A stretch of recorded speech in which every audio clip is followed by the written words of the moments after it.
Salut, salut, salut tout le monde. Excusez-moi. J'espère que vous allez bien. J'espère que vous avez passé une excellente matinée, parce que c'est bientôt midi, et que votre week-end s'est très très bien passé et sous les meilleurs auspices, que vous avez bien kiffé avec votre famille, parce que ce sont les vacances scolaires. Donc, j'espère que vous passez d'excellentes vacances. Ça y est, c'est le mois d'août. Il ne reste plus qu'un mois de kiffance. Moi-même, de mon côté, j'essaye au maximum de profiter avec mon petit bout. En tout cas, vous m'avez manqué et j'avais hâte de parler d'un certain sujet parce que là, on va avoir du Zapping People de qualité. Bienvenue sur ma chaîne pour ceux qui ne me connaissent pas, moi c'est BCS. Si vous aimez l'humour caustique, l'humour noir, l'humour sarcastique, l'humour pimenté, quand on commente et on analyse les bad buzz et autres dramas de vos people préférés, vous êtes ici chez vous. Prenez une chaise, installez-vous et mettez-vous à l'aise. OK? Et si vous aimez également ma façon de traiter l'info et que vous en voulez encore plus et vous estimez que le contenu de la gratuité pour vous, c'est pas assez. Vous en voulez encore et encore, encore plus de BCS, encore plus de gossip, encore plus de drama. Je vous invite à vous abonner à ma newsletter. Le lien est en commentaire épinglé sur le chat. Je vous le mettrai également régulièrement pendant la vidéo dans le chat, en commentaire. Je mettrai également le lien des prochaines vidéos de ma newsletter, ok, en dessous des dernières vidéos. Je rappelle que ce live sera en version intégrale et non censurée pour les membres YouTube et également les membres de ma newsletter qui auront la vidéo le soir à 21h. C'est toujours le soir à 21h. D'autant que on va traiter de l'affaire Maya.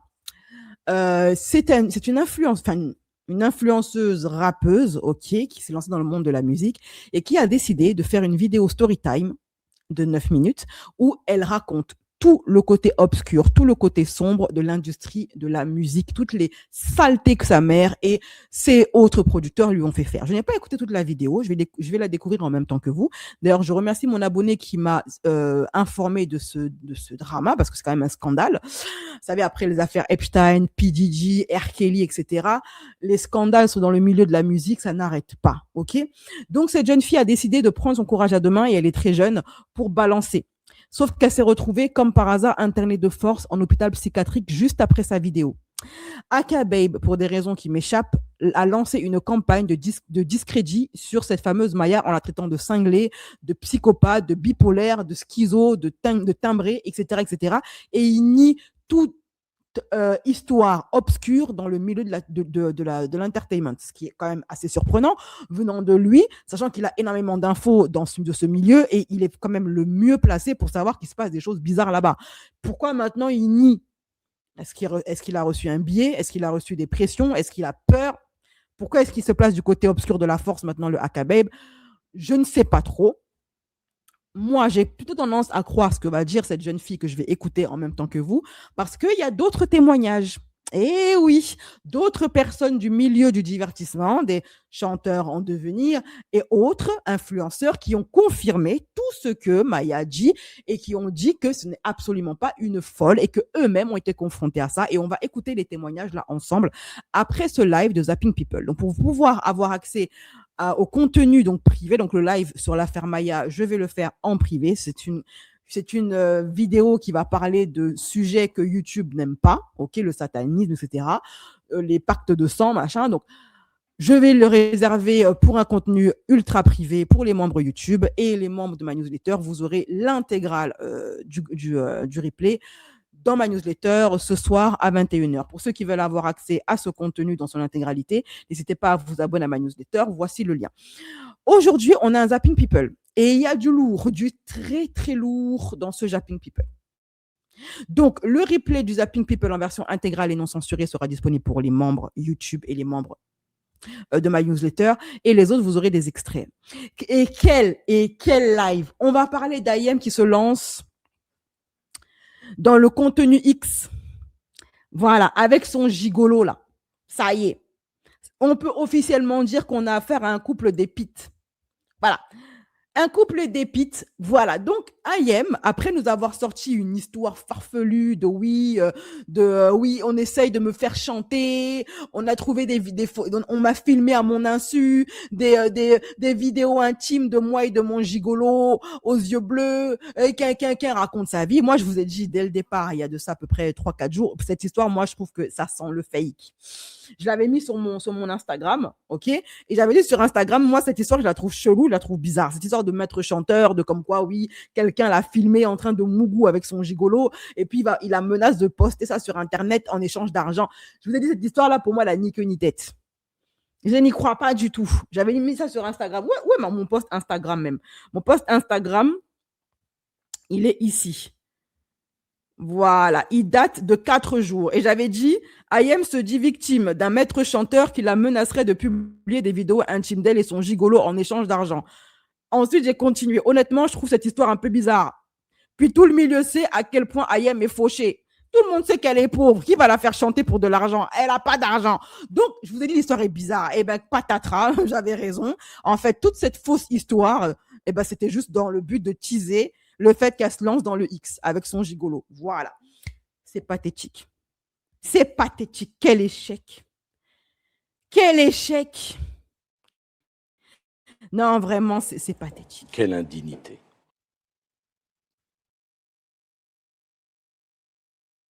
Pathétique. Donc, du coup, on parlera également de Romy et Mayer. Apparemment, l'amitié entre eux, c'est fini. Voilà. C'est gâté. On parlera de Pascal Saucens qui s'est pris une clé de bras, qui s'est fait étrangler par une petite racaille. Danas qui a totalement oublié Fidji pendant qu'elle est en train de pleurer son mariage. Lui, il est en train de vivre sa best life avec des Marocaines et des Algériennes. Donc, lui, il est plus dans son mariage depuis un moment. Il a même retiré sa bague. Shogun, il n'a plus de meuf. OK? Et voilà. Donc, on y va tout de suite après le jingle. C'est parti. Est-ce que mon ordinateur va décider? Enfin, c'est décidé à me laisser aujourd'hui. Oh, allez, c'est parti, on jingleise. Black Kirby style.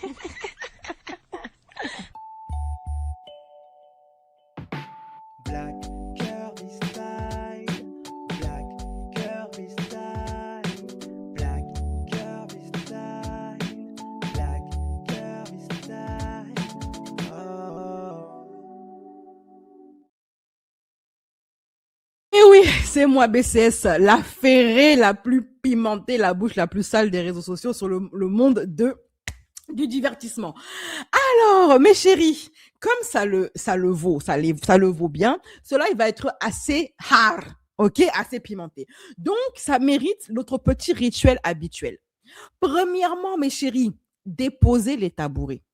Mettez-vous à l'aise. Sors le canapé, sors le tabouret, peu importe où tu es, si tu es debout, assieds-toi. Tu es dans les transports en commun, il n'y a pas de place, tu prends une vieille, tu la jettes en dehors du bus et tu t'assois parce que tu dois être assise pour bien t'affairer.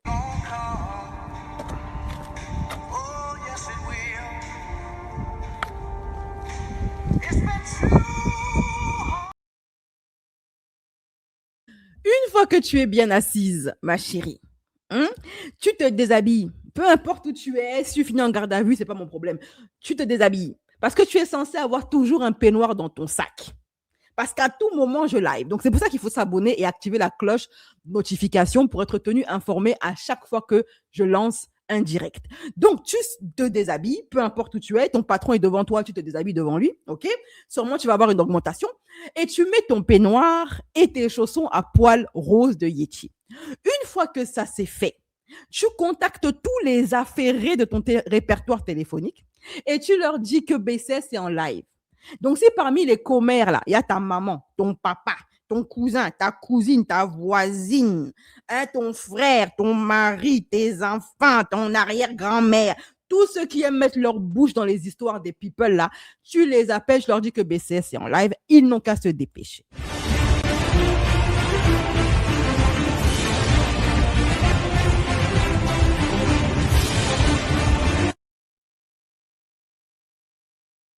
Nous, ici, on s'affaire en famille. On n'aime pas s'affairer seul. On aime faire ça en famille. Une fois que ça c'est fait, tu vas aller me réchauffer le thé ou alors tu sors ton bissap du frigo. Moi, c'est le bissap, je sors. OK? Si tu n'aimes ni le thé ni le bissap, tu peux boire de l'eau. C'est pas encore l'heure de l'apéro. Donc, le vin, tu oublies. OK? Voilà. Une fois que c'est fait pour hydrater ta langue, OK? Tu peux maintenant passer à l'étape la plus importante de toutes. Tu as besoin de concentration. Donc, ton entourage, là, n'a qu'à aller voir ailleurs. Ton mari a faim, dans 1 heure, là, il a qu'à chasser le sanglier. Tu bloques les enfants, tu bloques le mari, tu bloques ton père, tu bloques ton patron, tu bloques Macron, tu bloques Poutine, peu importe où tu es là, tu bloques. Voilà, tu te mets sur silencieux. Yang semua blok.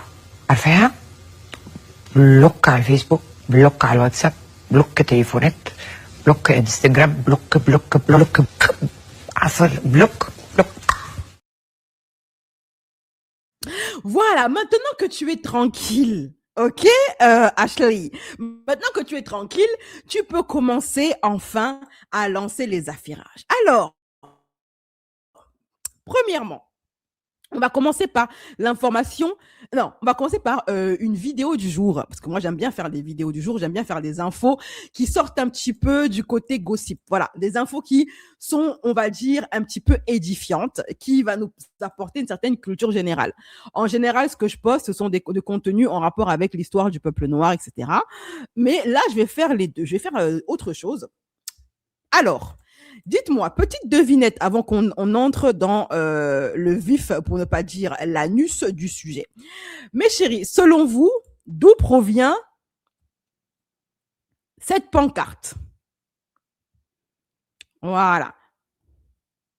D'où provient cette pancarte? Je vous laisse deviner le lieu où était posté ce type de pancarte. Je crois que j'ai mal lu. Non, tu as très bien lu le titre aussi. Tu n'as pas besoin de lunettes. Tu as très bien lu. D'où provient cette pancarte, mes chéris? Voilà.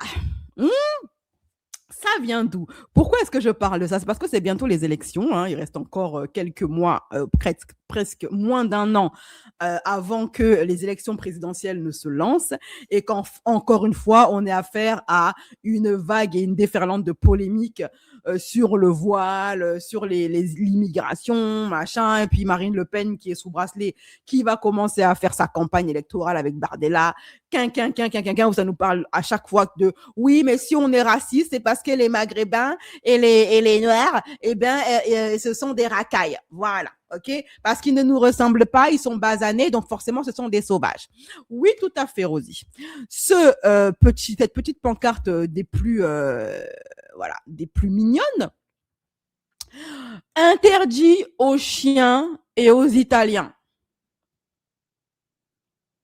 Elle est réelle.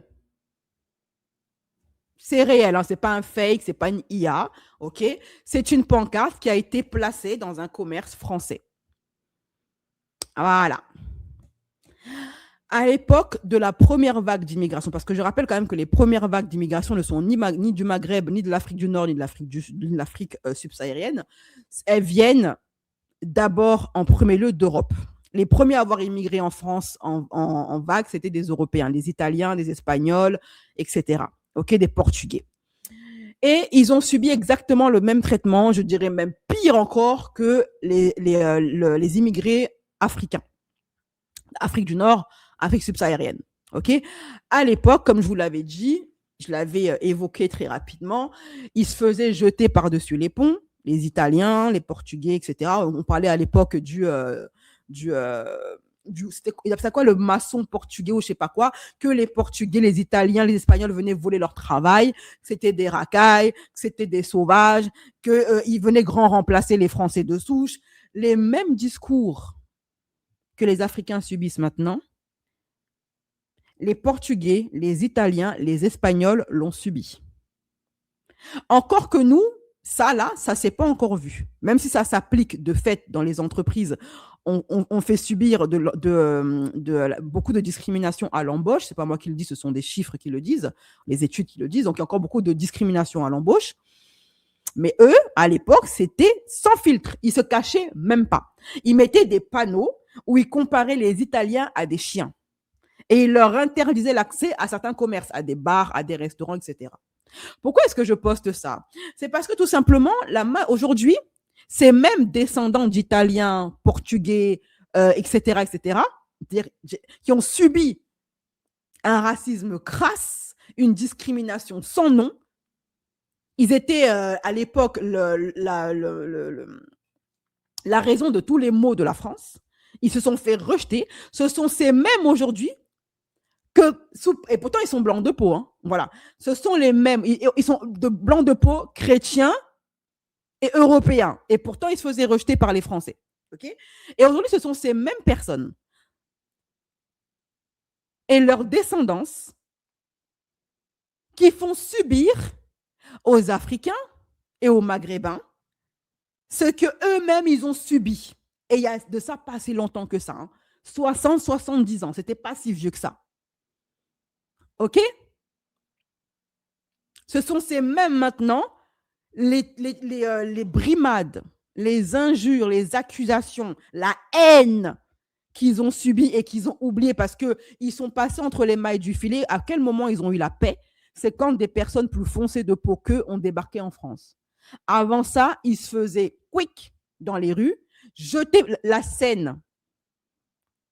La rivière de Paris est jonchée de cadavres d'Italiens, de Portugais, etc., qui n'avaient commis que pour seul tort d'exister. Et ce sont ces mêmes immigrés de la première génération qui font subir aux Africains et aux Maghrébins ce que leurs parents, leurs grands-parents ont subi. Alors, beaucoup d'entre eux s'en souviennent. Ils n'ont pas perdu la mémoire. Ils se rappellent de ce que leur grand-mère, leur grand-père ont subi dans le passé. Et ce sont eux qui combattent aujourd'hui l'extrême droite. Et puis, tu as les autres, la majorité d'entre eux, qui ont perdu la mémoire, qui ont oublié ce que ça faisait d'être l'immigré de service et qui font subir à autrui et qui sont dans de harcèlement de meute parce qu'ils ont peur peut-être de subir, d'être les nouvelles cibles, les nouvelles victimes. Vous savez, les harceleurs, ils travaillent toujours en équipe et la première motivation du harceleur, c'est de ne pas être la victime. Il préfère qu'on s'en prenne à quelqu'un d'autre qu'à lui. C'est comme ça que se comportent les descendants d'immigrés italiens, espagnols et portugais. Maintenant qu'il y a des personnes plus foncées de peau qui les ont permis de se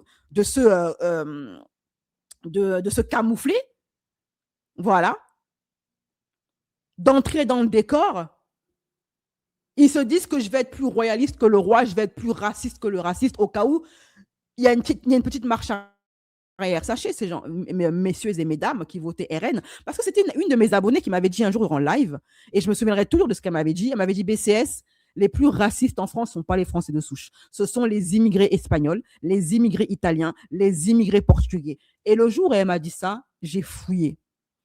Et je me suis rendu compte qu'elle a raison. La grande majorité des électeurs RN sont des immigrés et des descendants d'immigrés. OK? Voilà. Donc, ça, là, c'est un petit devoir de mémoire. C'est important quand même que certaines se rafraîchissent un petit peu la mémoire et se souviennent.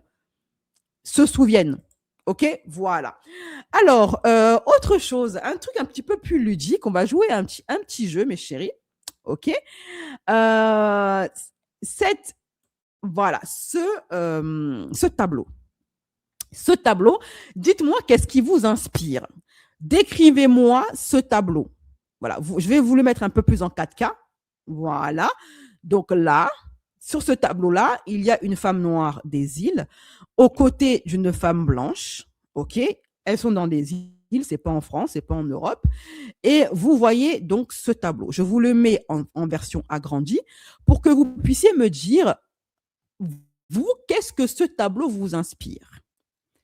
Comment vous le décrirez? Si vous deviez le décrire à quelqu'un, vous direz, voilà, j'ai vu un tableau et ce tableau représente ceci, ceci, ceci. Donc, selon vous, qu'est-ce que ce tableau représente? Quand vous le voyez là, pour le décrire, qu'est-ce que vous direz à quelqu'un qui ne l'a jamais vu? La femme noire est... Toute cette cryptia commence avec le physique. En dehors du physique. En dehors du physique. Qu'est-ce que ce tableau vous inspire? Pourquoi est-ce que je vous en parle? Parce que c'est un truc qui est intéressant et parfaitement dans l'air du temps. Vous savez qu'en ce moment, ma DA, c'est de faire beaucoup de contenu sur l'histoire du peuple noir, l'histoire cachée du peuple noir, etc. Tout ce qu'on ne vous apprend pas à l'école de la République, que ce soit en Afrique ou en Europe, etc.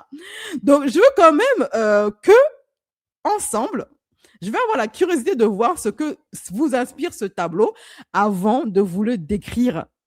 OK? Voilà. Donc là, on voit deux femmes, une noire, une blanche. Elles sont dans les îles. OK? Beaucoup de personnes ont interprété ce tableau à la va-vite. Et parmi les personnes qui ont interprété ce tableau à la va-vite, ce sont des personnes blanches. OK? Et elles ont eu leur propre interprétation et description de ce tableau. J'ai déjà vu ce tableau, je ne connais pas la signification. Ça peut être sa fille, la noire, elle est plus jeune. Ouais, bien vu, pourquoi pas, après tout. C'est vrai, ça pourrait être sa fille. Voilà. Selon vous, cette dame que vous voyez ici, cette jolie dame, est-ce qu'elle est de la haute société? Est-ce qu'elle est de la haute société? J'ai étudié ce tableau, Femmes noires au pouvoir. Elles ont un lien de parenté, les deux femmes. Intéressant. Certains voient un lien de parenté. Selon vous, mes chéris, cette jolie dame qu'on voit ici, celle au chapeau, est-elle de la haute société?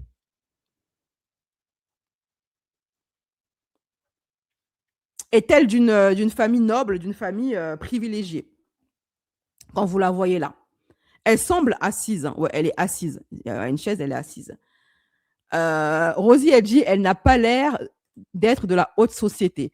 Elles ont l'air d'être au même niveau. Tu sais quoi, Zeynep, justement, beaucoup d'interprètes occidentaux, d'interprètes de l'art occidentaux, ont déduit que ces deux femmes étaient du même niveau social, du même rang social.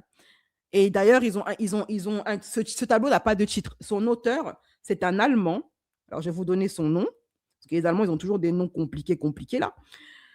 Son auteur est un Allemand. Il n'a pas donné de nom à ce tableau. Il a juste fait une représentation de deux femmes. Et l'auteur s'appelle Steven Slaughter. OK? Voilà. Il a donc fait ce tableau sans lui donner de nom, laissant ainsi la libre interprétation à chaque personne ou du moins de donner un titre. Et beaucoup de personnes ont titré cette œuvre d'art deux femmes ou je sais pas deux femmes de la haute société, etc. J'avais vu un film, il s'agissait de deux sœurs. Non, c'est pas issu d'un film, c'est une œuvre d'art. La femme lui a prêté le chapeau. Lol, celle au chapeau, c'est une aristocrate. Alors, selon Da Silva, celle au chapeau, c'est une aristocrate. Eh bien, sachez, mes chéris, que les personnes qui, a priori, à première vue, ont pensé que ces deux femmes étaient sur un même pied d'égalité et du même rang social, ont tout faux du début à la fin. L'auteur n'a pas dessiné deux femmes du même rang social. OK? Et a priori, et c'est là, en fait, pourquoi est-ce que je vous parle de ce tableau? C'est parce que ce tableau joue sur notre inconscient et notre conscient collectif. On voit deux femmes, OK?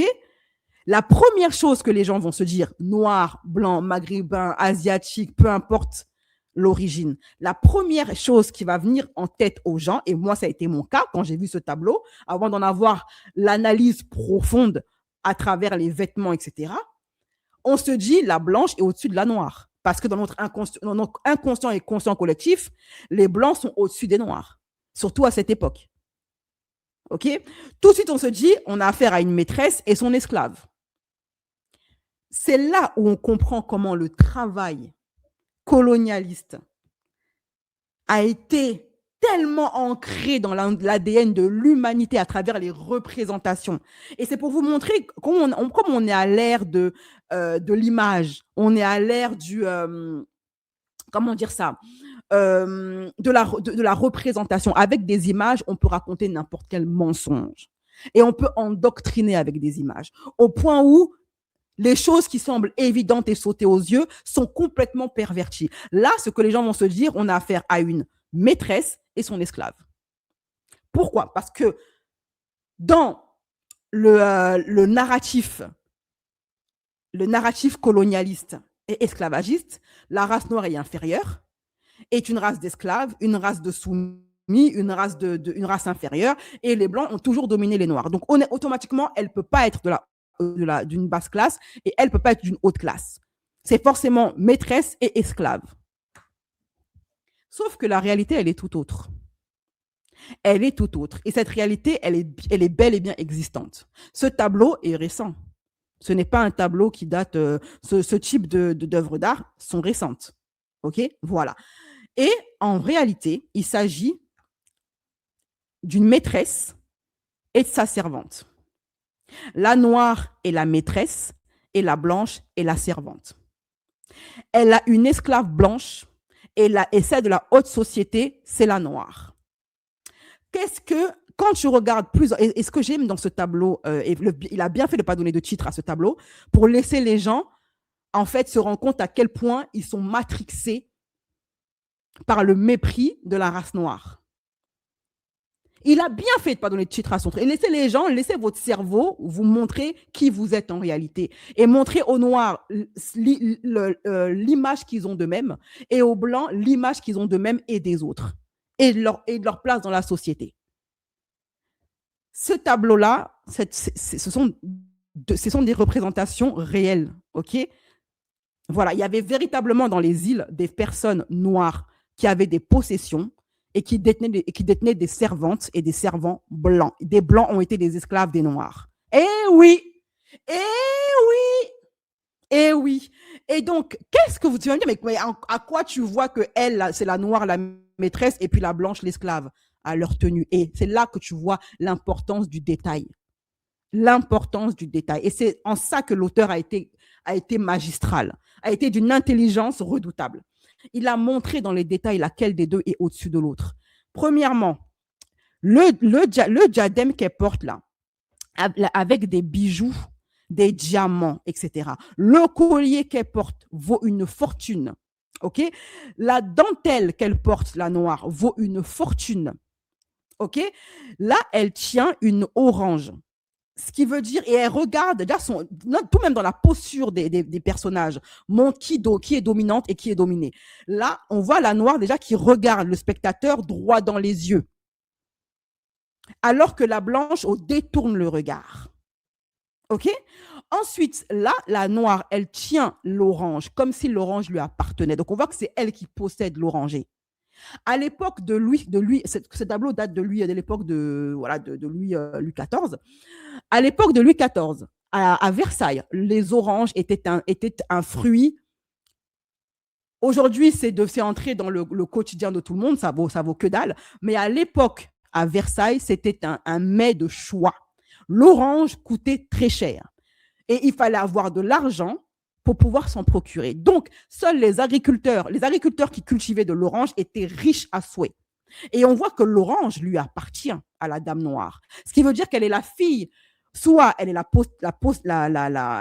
comment dire ça, celle qui possède les terres, qui cultive l'orange, soit elle est la fille d'un des cultivateurs d'orange. Ce qui veut dire que son père, elle est de haute naissance, d'agriculteurs extrêmement riches, qui vendent c'est comme aujourd'hui le caviar, voilà. Ceux qui vendent le caviar, les mets de choix, les mets de qualité sont riches. OK? Donc là, on voit dans ses bijoux, elle porte des bijoux alors que la blanche n'en a aucun. La blanche, tout ce qu'elle a comme bijoux, c'est peut-être une boucle d'oreille qui semble en toque. Mais en dehors de ça, elle n'a aucun apparat, ni dans ses main, ni dans son cou. Or, les bijoux, à l'époque, étaient un signe de richesse. Là, on voit, alors que la noire, à côté, elle a son diadème qui a des bijoux, ok. Elle a sa boucle d'oreille qui a 3 perles, sachant que les perles, c'était très cher à l'époque, et elle a également un collier de perles avec des bijoux très rares. Elle regarde droit dans les yeux, montre une certaine assurance, elle possède l'oranger, et elle donne les fruits. Qui tient les fruits pour, on voit bien que la blanche, là, elle tient les fruits pour elle. Voilà, c'est pour elle qu'elle tient. En fait, elle lui sert un peu de porteuse. Voilà, vous voyez? La noire, elle tient le fruit et la blanche les porte. On voit dans les vêtements que elle, là, ses broderies sont extrêmement raffinées, alors que les broderies de la blanche sont fracas, quoi. C'est mal fait, le nœud est tordu, on voit que c'est du travail bâclé. C'est du Shein et ça, c'est du Louis Vuitton. Vous voyez un peu? Il n'y a pas le même sens du détail, il n'y a pas les mêmes broderies, etc., etc. OK? Et ce chapeau, c'était le chapeau que portaient les bergères. Celles qui travaillaient dans les champs. Elle n'a pas de chapeau, ce qui veut dire qu'elle ne travaille pas dans les champs. Donc, vous voyez, et cette représentation, les familles riches noires, agriculteurs dans les îles, qu'il y avait des esclaves et des domestiques blancs, ça a véritablement existé. Fouillez, vous allez voir. Faites des recherches, vous allez voir. Cette représentation est une représentation réaliste d'une histoire du peuple noir et du peuple occidental qu'on nous cache sciemment. Oui, oui, oui. Les Noirs ont eu des esclaves blancs. OK? Voilà. Pourquoi est-ce que j'ai voulu vous montrer ce tableau? Parce que je trouve que c'est un cas d'école. Je pense que s'il y a des personnes qui me suivent et qui sont des professeurs en art, vous pouvez utiliser ce tableau, non pas pour venir dire « Ah là là, les Blancs sont des méchants racistes », mais juste pour montrer à quel point notre société, comment l'image, comment les représentations, comment l'école, comment les médias réussissent à nous pervertir la réalité, à nous mettre dans la tête, à nous insérer dans la tête qu'il y a une race qui est supérieure à l'autre et que ça a toujours été ainsi. Et la représentation que l'on a de nous-mêmes en tant que Noirs et la représentation que les Blancs ont d'eux-mêmes. On leur met dans la tête qu'ils ont toujours été la race supérieure, toujours été les dominants. Or, c'est faux. Or, c'est faux. Même à l'époque de Louis XIV, même à l'époque de la colonisation, il y a des Noirs qui étaient au-dessus et des Blancs qui étaient leurs servants et leurs esclaves. OK? Voilà. Donc, les personnes qui disent « Ouais, vous, les Noirs, vous êtes une race d'esclaves, etc. » Faux. Les personnes qui pensent que parce qu'elles sont blanches, elles ont toujours été dominantes, faux. OK? Voilà. Donc, c'est en ça que c'est très intéressant. En parlant de l'Afrique, une petite vidéo des plus sympathiques, il y a un créateur de contenu TikToker qui a filmé le Sénégal. Je vous avais dit qu'au Sénégal, il y a énormément de bâtisses, de logements qui sont très, très beaux et que beaucoup de Français ne pourraient jamais s'offrir. Voilà. Même sur 35 générations, tu ne pourras jamais t'offrir cette maison, des maisons de luxe, des villas de luxe. Donc là, il y en a un, pareil, et d'ailleurs, il le dit dans sa légende que toute sa vie, on lui a dit que le Sénégal, l'Afrique était pauvre. Sauf que le Sénégal, il est allé au Sénégal. OK? Et puis, il s'est rendu compte que au Sénégal, il y avait des baraques de malades mentales.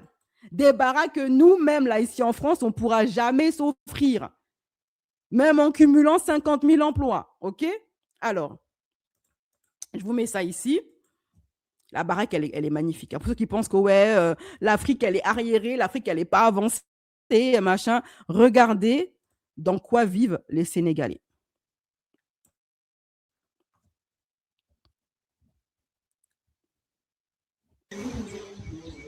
Là, il met en légende quand on t'a toujours menti sur l'Afrique, mais tu découvres son vrai potentiel.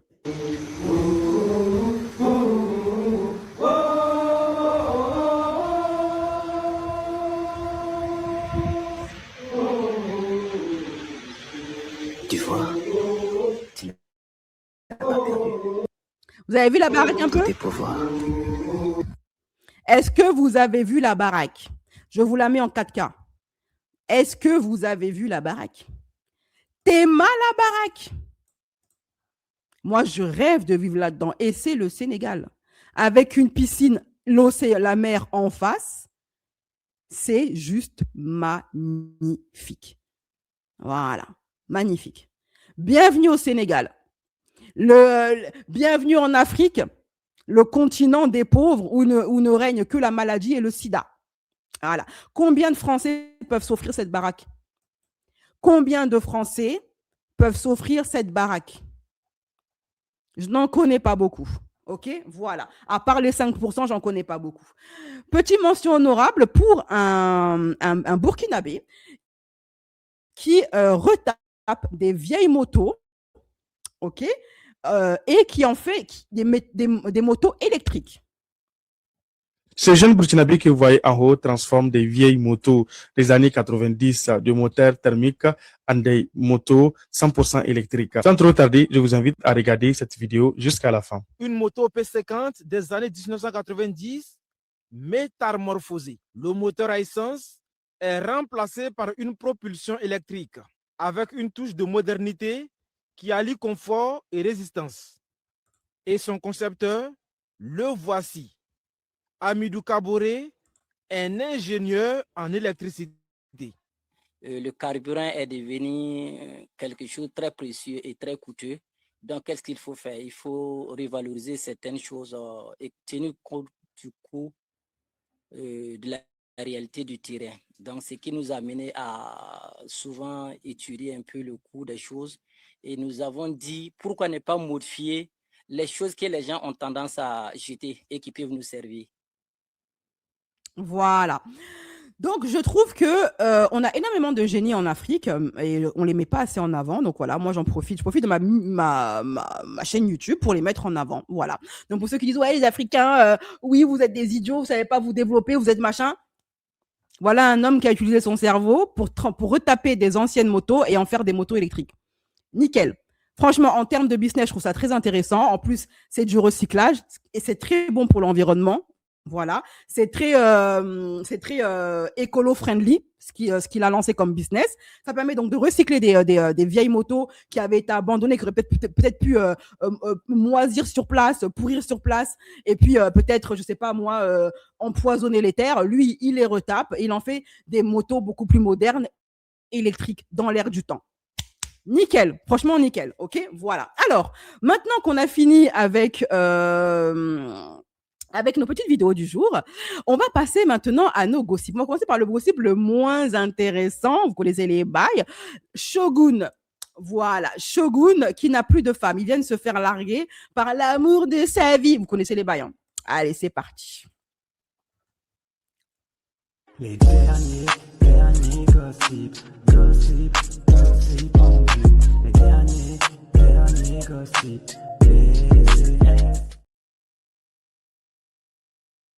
Alors, ça, boum. Shogun, il y a de ça quelques temps, il avait fait une vidéo pour dire, une interview avec sa meuf pour dire à quel point elle est magnifique, elle est merveilleuse, c'est la femme de sa vie, son piment de minuit, la femme de ses rêves, c'est qu'il a toujours voulu, et elle pareil, oui, c'est l'homme de ma vie, c'est l'homme parfait, mais on sentait quand même qu'il y avait un certain malaise dans leur interview, et j'avais dit à l'époque que je pense que sa meuf, elle va pas tarder à le quitter. Lui, là, dans pas longtemps, il sera célibataire. OK? En ce moment, il y a une vague de divorce et une vague de célibat chez les influenceurs. C'est un truc de malade. Donc, il vient d'annoncer, encore un autre qui est célibataire, hein, encore. L'été, c'est pas possible. Hein, c'est une hécatombe. Shogun qui annonce que sa meuf l'a largué. Alors, mes amis, n'oubliez jamais de croire en vos rêves et surtout de penser aussi à vous. Parfois, il faut savoir se choisir pour avancer et être heureux. Moi, je pense que celle qui s'est choisie dans l'histoire, c'est sa meuf et pas lui. Hein. Malheureusement, quand on est trop gentil, oui, vous savez, hein, le fameux nice guy, vous savez, les mecs, oh là là, je peux plus. Oh, les hommes, je peux plus. D'éternelles victimes, quoi. C'est toujours eux les gentils. Ah, je suis trop gentil. Je me suis fait larguer parce que je suis trop gentil. Une femme ne largue pas un mec parce qu'il est trop gentil. Ça, c'est des bullshit que vous vous racontez. Et le mythe du nice guys, on le connaît. Les nice guys qui sont pas si nice. OK? Voilà. Ce sont en fait des gros boulets, de gros tocards que leur meuf a assez supporté. Et parce que de temps en temps, ils t'offrent une orange, ils pensent qu'ils méritent que tu le supportes encore ad vita aeternam. OK? Malheureusement, quand on est trop gentil, cette gentillesse n'est pas toujours récompensée. Voilà. Ils sont gentils pour obtenir quelque chose en retour. Alors, prenez soin de vous garder le sourire et continuez à croire en ce qui vous fait vibrer. Je vous souhaite une excellente fin de journée. Shogun qui vous aime fort. Alors, bon, vous connaissez les bails. Ce gars-là, il a commencé, il a dit il va se réorienter dans l'agriculture. OK?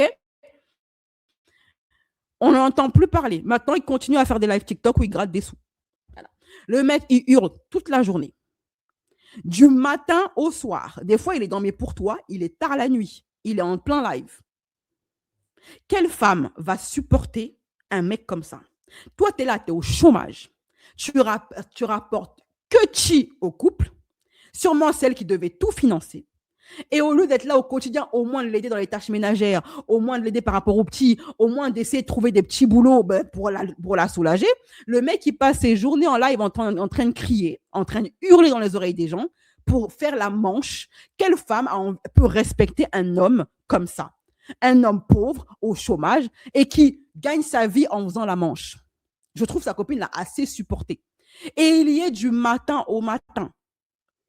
De 6h à 6h. Toute la journée, il est là-bas enfermé dans son truc en train de hurler. Je trouve même qu'elle a assez supporté. Mais attention, c'est un gentil. C'est un gentil. Elle avait d'ailleurs déjà fait ce reproche, là, t'es tout le temps en live. Il lui dit, ah, mais ma puce, c'est pour gagner ma vie. Va chercher un vrai boulot. Va chercher un vrai boulot. OK? Voilà. Il est gentil parce qu'il en plus, il a refusé de reconnaître un enfant qu'il a eu avec une autre pour celle-là. J'étais choquée. Ben voilà, il a que ce qu'il mérite. Je connais pas ce mec. Shogun, c'est un vieux has-been de la télé-réalité. Il avait fait les ch'tis. Après, il a fait les Marseillais. Après, il a quitté le milieu parce qu'il rapportait plus d'argent. Donc, on a commencé à le tège. Tous les autres lui ont tourné le dos. Il a fait une interview. Quand il a ouvert son restaurant, aucun Marseillais l'a soutenu. Aucun ch'ti l'a soutenu. Son entreprise, son restaurant, il a fait faillite. Il a commencé à sombrer. Déjà qu'il était déjà pas mal enfariné. Il a sombré encore plus dans la farine. Après, il a commencé à faire des interviews pour dire, ouais, le monde est méchant dans l'influence. Il s'est trouvé une petite meuf qui l'a supporté le temps qu'elle a pu le supporter. Elle a largué, elle a bien fait. J'aimerais pas connaître un mec comme lui, Seigneur. Il a l'air insupportable. En plus, c'est vrai qu'il est pas. Voilà. OK? C'est un dalleux. Des feignances, ces gens de TikTok, je supporte pas ce réseau. C'est l'ex d'Hilary. Ouais, c'est l'ex d'Hilary. En fait, c'est le mec. Même Mila Jasmine, elle a été avec lui, je crois. En fait, c'est le gars qui, à l'époque où il était célèbre, beaucoup d'influenceuses se mettaient en couple avec lui juste pour entrer dans le milieu. Voilà, il se faisait un petit peu pigeonner par les meufs par rapport à ça. Je croyais qu'il était agriculteur ou je sais. Ouais, il avait commencé. On n'a plus jamais revu faire ça. Ça a duré quelques mois et maintenant, plus de nouvelles. Voilà. Donc, bref, en tout cas, grosse force à sa meuf. Elle a fait le très, très, très bon choix de le larguer. Alors, maintenant, on va passer à qui? On va passer à Romy. Romy, avec son pote Maillère, s'est gâté. Ils ne sont plus copains. Pourquoi? Je vous explique tout après le mini jingle. C'est parti. Les derniers gossip en vue. Les derniers gossip.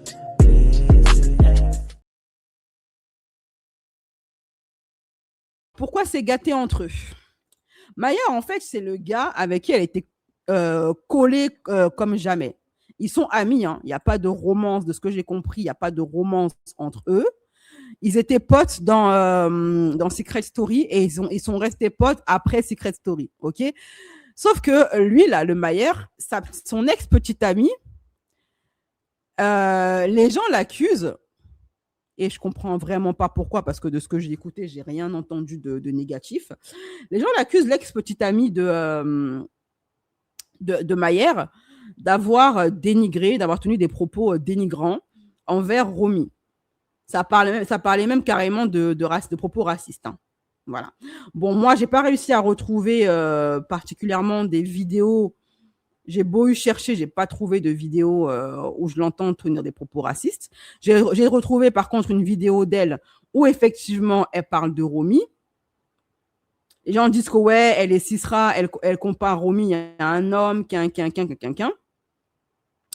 Moi, la vidéo que j'ai vue, j'ai pas entendu ça, quoi. Hein.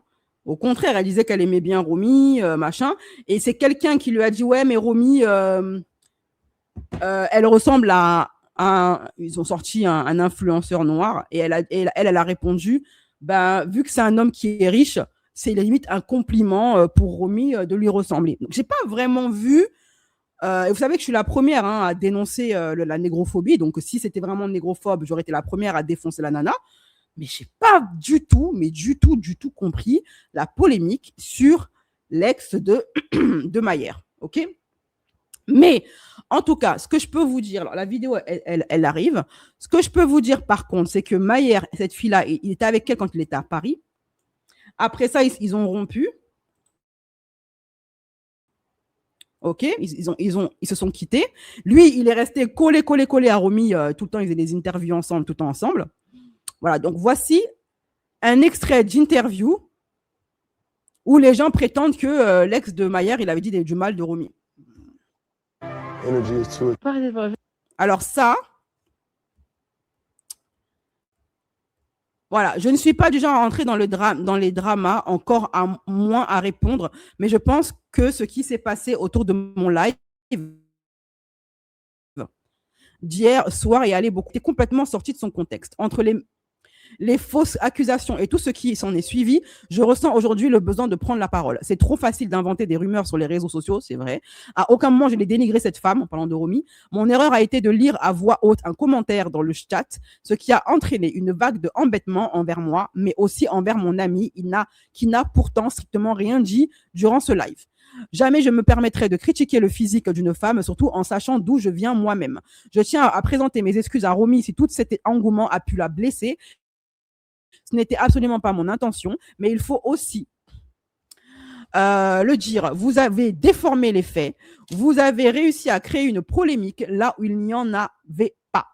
Et c'est malsain, surtout si vous prétendez la soutenir, tout en alimentant un buzz. L'homme reprenne tes propos et invente des choses que tu n'as jamais dit. J'en suis victime H24. Hein, voilà. Ça, c'est des personnes qui veulent te créer des problèmes. Ils inventent des trucs que tu n'as jamais dit. Ils déforment tes propos. Voilà, bref. Pas les gens parlent pas de ça. Alors, ça me casse. J'adore. Moi, je suis très honnête. Hein. J'adore le personnage. Elle me fait trop rire. Là, elle parle de Romy en disant qu'elle adore le personnage et que Romy l'a fait beaucoup rire. Depuis le début, depuis qu'elle a commencé, depuis le début de Secret Story, je voulais que ça soit elle qui gagne. J'étais sûre que c'était elle qui allait gagner. Je l'ai kiffé, moi. Un mec que je trouve trop beau. Kobalade, moi, je le trouve trop beau, les meufs. Je le trouve trop beau. Et je trouve beau aussi Zola. Mais Kobalade ressemble à Romy. Parce qu'elle est belle, alors grave purée. Les questions pleines de vis. Ouais, ça me prend dans... Truc... Moi, je suis très honnête. Je m'en fous. C'est pas la question? J'ai jamais compris la hype sur Romy. Mais elle est trop sympa. Genre, ça, moi, elle est, je sais pas, moi, je la kiffe. Et donc, cette nana-là, la pauvre qui n'a rien dit de mal, Paola, sur Romy, elle s'est retrouvée dans une sauce pas possible. Entre-temps, le Maher, je sais pas si c'est pour ça ou autre, mais en tout cas, ils se sont séparés. Elle n'a rien dit de mal sur Romy. Elle s'est pris une sauce, on ne sait pas pourquoi. Mais en tout cas, après ça, Maher et elle se sont séparés. Est-ce que c'est à cause de ça? Est-ce que c'est pour autre chose? Honnêtement, je ne vais pas vous mentir, je n'ai pas fouillé. Mais une chose est sûre, c'est qu'après ce live-là, il y a eu séparation. OK? Donc, Maher était constamment avec Romy. Par contre, une chose est réelle, c'est que Paola, elle a toujours défoncé son ex, Maher, en disant que c'était un gros paresseux, un chômeur, un mec sans ambition. Elle l'a entretenu pendant des mois, etc. Et en gros, quand elle s'est séparée de lui, c'était bon débarras. Attends, tu sais, je vais te dire un truc. Chérie, t'as habité chez moi pendant 1 an à Paris. Non, genre à Casa, c'est qui t'a payé ton loyer? C'est qui t'a payé tes courses? C'est qui t'a passé de l'argent? T'as eu un travail grâce à qui? Arrête, t'es un malade, frère. En fait, je peux dire quelque chose. Je peux dire quelque chose. Lui, il est fort en quoi? Il est fort en quoi par faire des petits live TikTok alors qu'il a 24 ans? Attends, ferme ta bouche. Il a juste, genre, raté ces trucs-là de avocat. Là. Il a arrêté, ça fait 3 ans, il est au chômage, il fait rien, il est dans la vie, il est nulle part, il part de moi que je suis nulle. Moi, j'essaie de faire des projets et je peux me permettre. Moi. Chérie, il avait rien à foutre, il avait rien à foutre à Paris. Genre, le gars, il avait personne. Il a personne.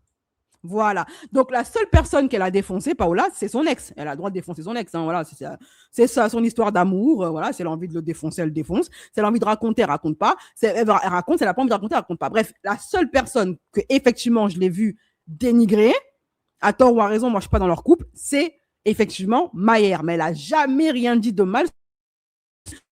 On ne sait pas pourquoi, tout d'un coup, elle est devenue lente. Pourquoi est-ce que je vous parle de officielle de Romy? Et Romy semble également la considérer comme une ennemie. Voilà pourquoi. Vous allez comprendre très vite. D'ailleurs, Maher avait très mal supporté le fait qu'elle balance des choses sur lui. T'as sali ma réputation, tu m'as insulté de tous les noms, t'as balancé des rumeurs, t'as dit des trucs de malade. Je fais quoi en fait? Qu'est-ce que je fais moi de mon côté? Qu'est-ce que je fais? Le pire, c'est que je devais gérer la rupture, parce que j'étais fou amoureux d'elle, et ça en même temps. Parce qu'elle s'est excusée en plus. Hein. Elle s'est excusée plein de fois. Elle m'a dit, je suis désolé pour tout ce que je t'ai fait, mais elle recommence. Regardez, elle recommence. C'est ça le pire. C'est qu'elle s'est excusée, mais elle recommence. Donc là, vous voyez que le mec, Maher et son ex, ça allait pas trop. Merci Rosie pour ton compliment. Ça fait chaud au cœur. Ça fait toujours plaisir de voir des personnes qui reconnaissent que voilà, je fais de mon mieux pour être objective. Donc, entre eux deux, c'était fini. Et donc, là, il y a à peu près 2-3 jours, ils se sont remis ensemble. Maher, il a été chopé aperçu, Mayer s'est remis en couple avec son ex.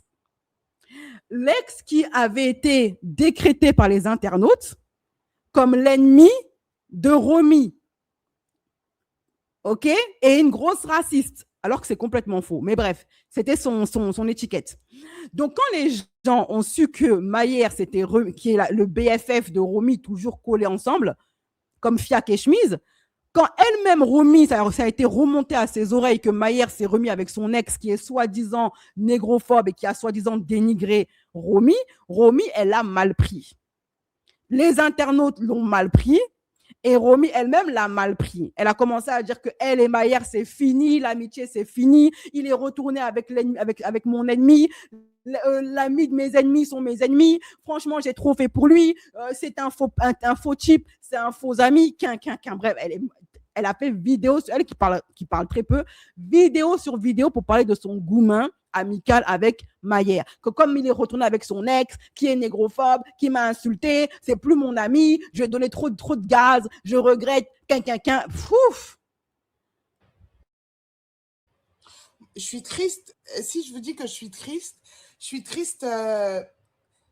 d'être déçue. Je suis triste d'être déçue. Je suis triste parce que, je vous jure, on me prend le 29 mai 2025. Je vous jure que ce genre de situation, elle n'arrive pas. Elle n'arrive pas. Elle ne pourra tellement jamais arriver que je me demande quelle aisance j'ai pu accorder pour que on vienne me mépriser à ce point, genre. Non. Mais vous êtes déçus par rapport à quoi? Vous êtes déçus parce que vous avez vu qu'il était avec Lina, qu'il a défendu Lina. Mais moi, je m'en bats les couilles de ça. Je m'en tape. En fait, c'est pas que je m'en tape. Ça a des répercussions, c'est OK. Mais c'est pas celui-là le fond de mon problème. Je vous jure, c'est tellement pas celui-là. J'ai pas d'amis dans le monde de l'influence. J'ai pas d'amis. En fait, ce monde-là, il m'intéresse tellement pas. Et je vous jure qu'il ne m'intéresse pas. Et je vous le jure. Et avec toute l'humilité du monde. Donc, elle est en plein goumin amical. Et maintenant, c'est carrément monté dans les tours où elle dit que oui, elle veut qu'on lui envoie tous les screens. Si jamais Mayer parle d'elle en mal, elle va lui porter plainte. Ça arrivait jusque là-bas. Hein. Voilà, tu t'es remis avec ton ex qui m'a insulté, qui m'a dénigré, qui est raciste, tu m'as trahi, t'es plus mon ami et maintenant je vais te faire la guerre, ça sera procès. Lui, il a fait cette story juste après celle de Romy en disant mais je t'appartiens pas, meuf. Je suis libre de retourner avec mon ex si j'en ai envie. En gros, j'ai mis une photo d'un restaurant, d'un ticket de comment on dit ça? Un ticket de caisse, quoi, un reçu une addition, pardon, d'un restaurant. Et en gros, on voyait le nom de mon ex-copine qui avait réservé le restaurant. Alors oui, c'est mon ex-copine qui a réservé le restaurant, c'est vrai. Je sais même pas par où commencer en vrai. En fait, il faut que vous compreniez un truc, j'appartiens à personne. Et je vais me justifier, mais ça me saoule de faire. J'appartiens à personne. Ni aux gens avec qui vous pensez que je suis en couple, ni à des gens qui font partie de mon passé, comme mon ex-copine, ni à qui que ce soit. En fait, je suis en couple avec personne. Je ne suis pas en couple. Et le jour où je le serai, peut-être que je vous le dirai. J'ai jamais menti à personne. J'ai jamais menti, je ne suis pas un menteur parce que je suis célibataire. OK. Donc, lui, il nie s'être remis avec son ex. Et un machin. En gros, il se justifie par rapport à ça. Alors, moi, je vais réagir très rapidement par rapport à ça. Et il y a une personne qui est dans le live qui a commenté une chose et je suis parfaitement d'accord avec ça parce que je le pense. Je le pensais aussi et elle crush sur Mayer. Voilà. Moi, je crois en l'amitié homme-femme. Je pense que l'amitié homme-femme est possible dès lors qu'il n'y a pas d'attirance physique ni d'un côté ni de l'autre. Mais je pense que pour Mayer. Mais de l'autre côté également, je peux comprendre qu'elles vivent mal le fait que si c'était vrai que son ex avait dénigré Romy, ok, avait dit du mal sur elle et était négrophobe, avait tenu des propos négrophobes, misogynoires, j'aurais pu comprendre effectivement que Romy prenne mal le fait que son meilleur ami aille faire copain, copine avec une nana comme ça. Voilà. Mais de ce que j'ai vu, moi, la nana, elle n'est pas négrophobe, elle n'est pas misogynoire, elle n'a rien dit de mal sur Romy, elle s'est pris une sauce qui n'a absolument pas mérité. Voilà. Je ne sais pas pourquoi est-ce qu'on l'a lavé comme ça, elle n'a rien fait de mal, elle n'a rien dit de mal. Voilà. Mais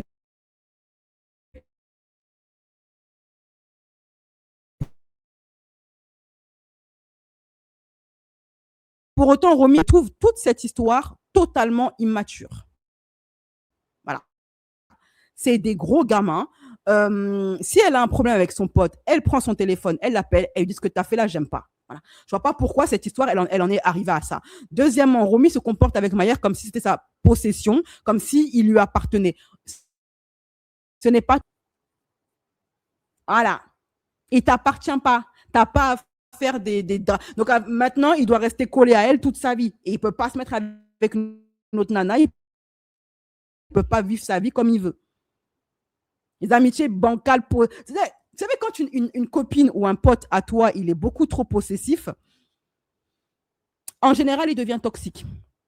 Voilà, donc je pense que Mayer, des deux là, dans l'histoire, c'est Mayer la victime, et il ferait mieux de doucement se séparer de Romy, parce qu'elle me semble être une amie particulièrement casse-bonbon, particulièrement possessive, et je pense qu'elle est en crush sur lui. Donc le mieux pour lui, pour éviter toute ambiguïté, parce qu'il n'est clairement pas attiré par elle, sinon il a longtemps qu'il l'aurait dragué, peut-être qu'il profite de Romy et de sa notoriété.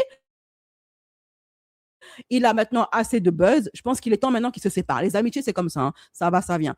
Toute amitié n'est pas faite pour durer ad vita aeternam. Il y a des amitiés qui durent à vie et d'autres pas. C'est comme ça, c'est la vie. OK, voilà. Alors, maintenant, on va passer à qui? On va passer à Fidji et Anas. Alors, eux, c'est très intéressant parce que il n'y a pas si longtemps que ça, Fidji qui l'a annoncé. Lui, Anas, il continue à faire comme si de rien n'était, comme si tout va bien dans mon couple. Il faisait un peu une Jessica Chivna, tu vois. Il voulait pas dire aux gens que ça n'allait pas dans son couple. Il y a eu des rumeurs comme quoi, en fait, il est marié avec une seconde épouse en Algérie, enfin marié, fiancé plutôt, parce que il est marié à Fidji légalement, alors que l'autre, là-bas, c'est forcément des fiançailles. Donc, des rumeurs ont circulé selon lesquelles Anas, il a une fiancée, une concubine en Algérie. Raison pour laquelle il a toujours refusé que Fidji aille en Algérie rencontrer sa famille. OK, voilà. Donc, Fidji, elle, pour le moment, elle continue à être en engouement. Elle continue à faire des vidéos où elle chiale. Pendant ce temps, lui, Anas, il semble avoir totalement tourné la page.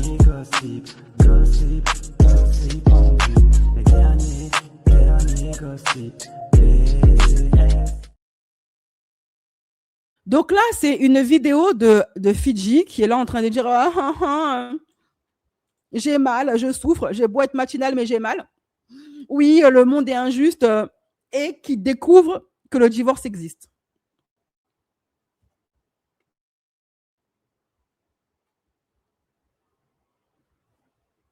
Je suis vraiment choquée du nombre de témoignages que je reçois de filles qui sont dans des situations compliquées, que ce soit sentimental, que ce soit financier.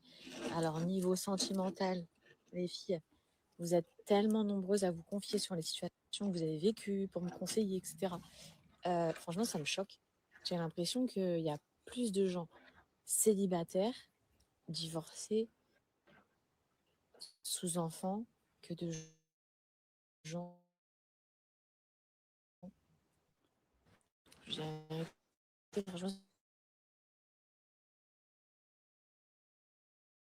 Ça me fait peur. Et vraiment, je vous tire mon chapeau pour les femmes extraordinaires. Vous êtes vraiment... Parce qu'avec ce que je lis, vraiment, c'est là que je me rends compte que la femme, elle a une de ses forces mentales. Elle peut tout affronter. Elle peut tout surmonter. Même dans les plus grosses épreuves, le mental de la femme. De toute façon, à partir du moment où certaines d'entre nous arrivent à accoucher, sans péridurale, que l'humain a été fait pour vivre ça et que les femmes ont enduré ça et certaines font ce choix encore à l'heure actuelle de nos jours et surmontent ça. Aucun homme ne les vivre. À partir de ce moment-là, c'est pour dire à quel point la femme, on a un degré de force en nous pour pouvoir surmonter n'importe quel type de situation. Fidji qui découvre que le monde ne tourne pas autour de son nombril. Fidji qui découvre qu'il existe d'autres femmes dans l'univers que elle. Fidji qui découvre que d'autres personnes ont des problèmes. Ah, mais je ne savais pas qu'il y avait des divorces. Ah, je découvre qu'il y a des femmes qui ont des problèmes d'argent. Ah, je suis choc-barre. Parce que tu croyais quoi? Qu'on vivait tout à Dubaï? Dans des lits de plumes d'oie? Mais cette meuf, je comprends pas. Elle se prend pour une duchesse de Windsor, une meuf qui a toujours vécu dans des châteaux enchantés avec des licornes. T'es une pauvre, ok? T'es une pauvre qui a réussi grâce à des magouilles, à des escroqueries dans la télé-réalité. T'es une influe voleuse, une escroque de bas étage. Meuf qui débarque, qui a toujours vécu dans son château et qui donc il y a d'autres femmes sur terre. Je suis pas là. Ma chérie, arrête ça, arrête ça. Arrête de faire les ingénus. À ton âge, c'est énervant. Voilà. Quand tu as 18 ans, on peut le tolérer. Mais à ton vieil âge, là, ma chérie, c'est énervant. Voilà. Elle fait genre, elle découvre que dans le monde, il y a d'autres femmes qu'elle, il y a des gens qui divorcent, qu'il y a des gens qui se séparent, qu'il y a des femmes péridurales, qu'il y a des femmes qui accouchent, il y a des femmes qui sont enceintes, qu'il y a des femmes qui ont des problèmes d'argent. Elle découvre, je suis étonnée, j'ai des tas de témoins, je ne savais pas. Arrête. Ok? Arrête son cirque, t'es énervante. Voilà. Donc, Fidji et la duchesse continue à être dans son gourmand, à dire que oui, elle vit mal la séparation, que gna gna gna. Elle n'a toujours pas expliqué jusqu'à présent pourquoi est-ce qu'avec son gars, là, c'est fini. Voilà. À part faire ces vidéos de choc bar, pas d'informations supplémentaires. Par contre, j'en aurais pas parlé si je ne serais pas tombée sur cette vidéo d'Anas qui, lui, semble déjà être passé à autre chose. Lui, là, il est avec... Alors, je me suis demandé, c'est Lia ou quoi? Il est avec une nana de sa communauté, en train de faire un playback, visiblement chez elle. Et il y a même un petit détail qui va vous surprendre. Je coupe le son pour droit d'auteur au cas où. Donc, le voici ici, pendant que Fidji est en train de chialer. Il est là, il fait des... Voilà, il a toujours sa gestuelle ridicule, avec une femme bien de chez lui. Retour au bercail. Exit Fidji, dégage la vieille. Voilà, il est là, et tout sourire. Voilà, avec ses lunettes fumées. Tout va bien, le sourire aux lèvres. Voilà, best life. Rien à carrer. Petit détail, mes chéris. Petit détail. Est-ce que je peux faire une capture d'écran? Voilà, capture d'écran en 4K. Et où est sa bague de mariage? Le mec, il a même retiré sa bague de mariage. Le mec a même retiré... Où est la bague? Ou bien je vois mal. Je vais vous remettre la vidéo. J'ai mis la vidéo sur Telegram et j'ai mis la vidéo sur Instagram. Si quelqu'un a vu la bague, vous allez me dire, ouais, la vidéo elle est de mauvaise qualité, il a sa bague. En tout cas, moi, je ne vois pas la bague. Voilà, je ne vois pas la bague. Et cette dame-là, il a fait plusieurs vidéos avec elle. En fait, apparemment, elle a posté plusieurs fois en story, de ce que j'ai pu lire dans les commentaires. Moi, je ne sais pas qui elle est, je ne la suis pas. Et voilà. Je ne sais pas, je ne vois pas. Je ne vois pas trop. J'ai zoomé, Le gars, il a déjà retiré sa bague. C'est ce petit détail. Moi, quand je l'ai vu venir s'enjailler avec une femme de chez lui, je me suis dit, bah, logique, quoi. Ça fait longtemps que le gars, il veut retourner aux sources. Voilà. Il veut retourner aux sources. Le couscous algérien lui manque, il veut retourner aux... D'ailleurs, il le dit dans ses chansons. C'est lui-même qui le dit qu'il veut une femme algérienne. Donc, c'est pas moi qui machin. Mais, franchement, retirer sa bague aussi rapidement, Ce gars-là a déjà aimé Fidji ou c'est comment? Est-ce qu'il a déjà aimé ça? Parce que là, le gourmand, il est frais. Ça fait à peine 1 mois que l'annonce a été faite. Il essaye même pas de récupérer sa femme. Au contraire, il a déjà retiré la bague.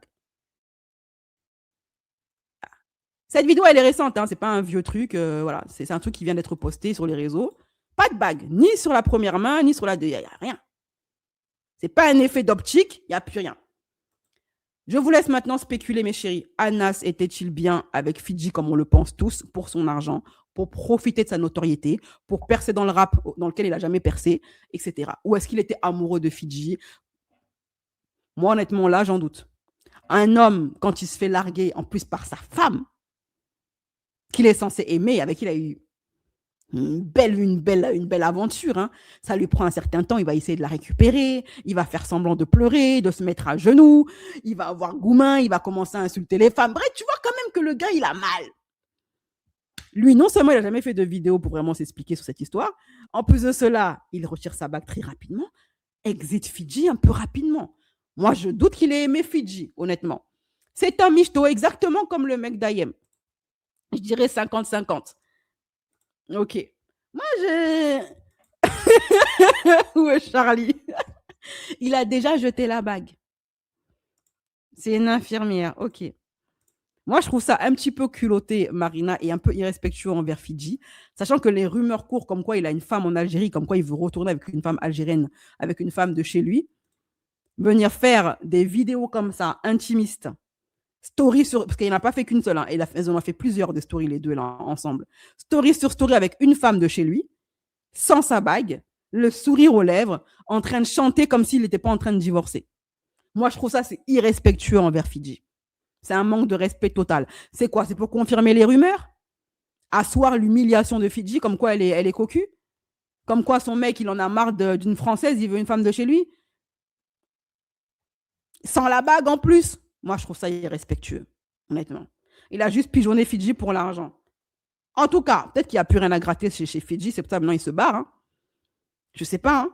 En tout cas, quoi qu'il en soit, mes chéris, gigolo pour gigolo. On va passer maintenant à un autre level de gigolotisme, à un autre level de pitérie. Ayem Nour et son blondinet. Ayem Nour et son cassos au chômage. Voilà.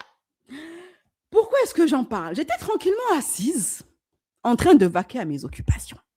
Je rappelle, mes chéris, que ce live sera en version intégrale et non censurée, en replay, uniquement pour les membres YouTube et les membres de ma newsletter. Les autres, vous n'aurez que des extraits du live, pas le live entier. OK? Donc, vous pouvez soit vous abonner à ma chaîne YouTube, devenir membre pour avoir plus de gossip, plus de BCS et ne rien rater. Soit vous préférez rester dans la team des rats, c'est votre droit, et vous me soutenez en lâchant un maximum de commentaires sous mes vidéos, et bien évidemment en regardant les publicités. OK? Voilà. Donc, mes chéris, mes rats, mes curvistes, mes youbistes, mes univers, c'est parti pour la partie que vous attendez tous. Ayem Nour qui se lance dans le X avec son gigolo. On a affaire officiellement à un couple de pit. C'est parti, jingle. Vraiment des... En tout cas...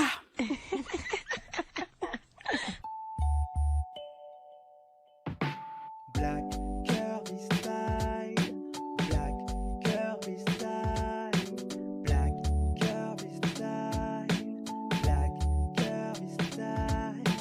Oh.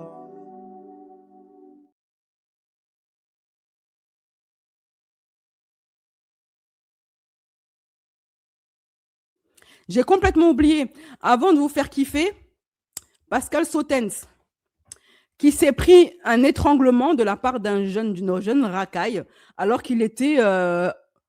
tu vois, c'est une tournée, ou je sais pas qu'est-ce qu'il foutait. Il allait rencontrer ses fans, et là-bas, il s'est pris une clé de bras d'un gamin. La liste de prendre par derrière, tout droit. Vas-y.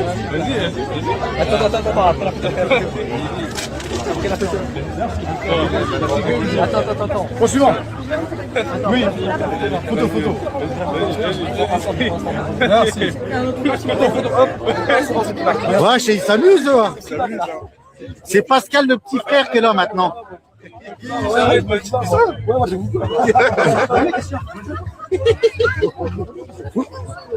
Wesh. Allez, on y va. Allez, Pascal, ça va le faire. Arrête, Pascal. Non, toi, il a mis une troquette. Tu l'as mis troquette, hein? Arrête, Pascal. Pascal. Bonjour. Et tout ça, c'est arrivé juste après que Pascal, le grand frère, a perdu son froc. Après avoir tenu des propos sur la gifle éducative. Rappelez-vous, il avait dit que lui, il est pour la gifle éducative.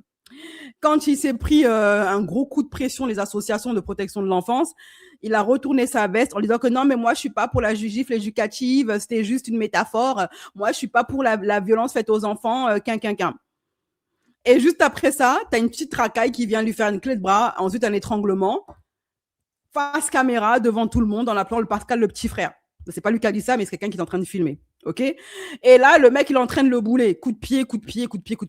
Donc, honnêtement, Pascal, t'aurais mieux fait de garder tes cojones et d'assumer tes propos sur la gifle éducative. Parce que là, ce gamin, il te donne raison. Voilà, il te donne raison. Et vous savez ce qui s'est passé? Le update de cette histoire?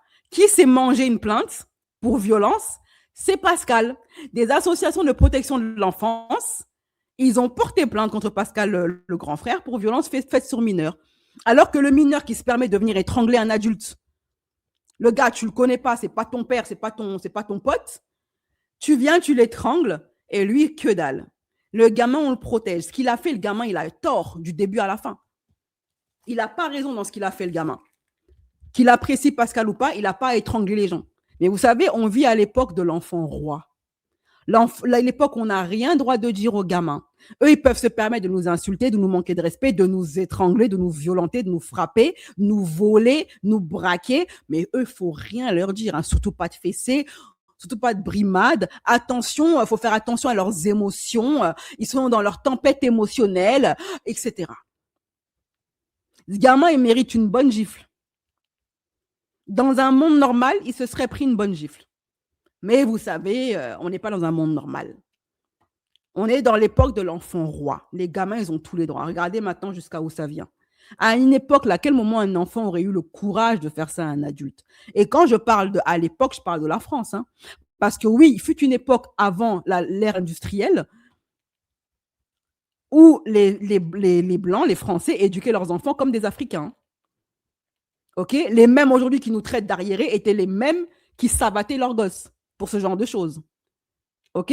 Les mêmes où quand un enfant était pris, chopé par un voisin en train de faire une bêtise, de voler quelque chose dehors, le voisin le sabattait et quand il rentrait chez lui, sa daronne le sabattait. Et autre chose aussi, on voit que les racailles n'ont pas de couleur. Hein. Ah ben oui, hein, les racailles n'ont pas de couleur. Voilà, c'est pas un petit Mamadou ni un petit Rachid hein, qui a fait ça, Pascal, le grand frère. Hein. C'est un Français bien de souche, bien de chez vous. Voilà, donc ça, c'était la petite parenthèse pour Pascal, le grand frère. Bon courage à lui. Moi, je trouve qu'il a eu tort de retourner sa veste parce que là, le gamin lui donne raison. Et dans tous les cas, ça n'a servi à rien puisque un gamin est venu le provoquer et il se retrouve quand même avec une plainte. Il a baissé son froc pour éviter une plainte et finalement, il a une plainte. Donc, à ce niveau-là, valait mieux assumer tes propos. Hein. Alors, parce que quand on veut te nuire, quand des gens veulent te nuire sur les réseaux, ils y arrivent toujours. Okay? Ils vont toujours trouver, ils vont chercher la petite bête jusqu'à ce qu'ils la trouvent. Et ils la trouveront tôt ou tard. Mes chéris, c'est tout pour moi. On attend la suite de cette affaire. Je vous fais des gros bisous. Je voulais faire l'affaire Maya. Je crois que je vais faire l'affaire Maya BF pour être tranquille. Ouais. Allez, je vais prendre mon courage à deux mains, le peu d'énergie qui me reste et parler de l'affaire Maya BF. Celle qui a balancé le côté sombre du milieu de l'industrie de la musique et qui s'est retrouvée internée de force en hôpital psychiatrique. Aka Babe fait tout pour la discréditer depuis le début de ses révélations, alors que d'autres influenceurs confirment ce qu'elle dit. On en parle tout de suite après ce live. Restez branchés. Ce live est sur version non censurée et intégrale pour les membres YouTube et les membres de ma newsletter.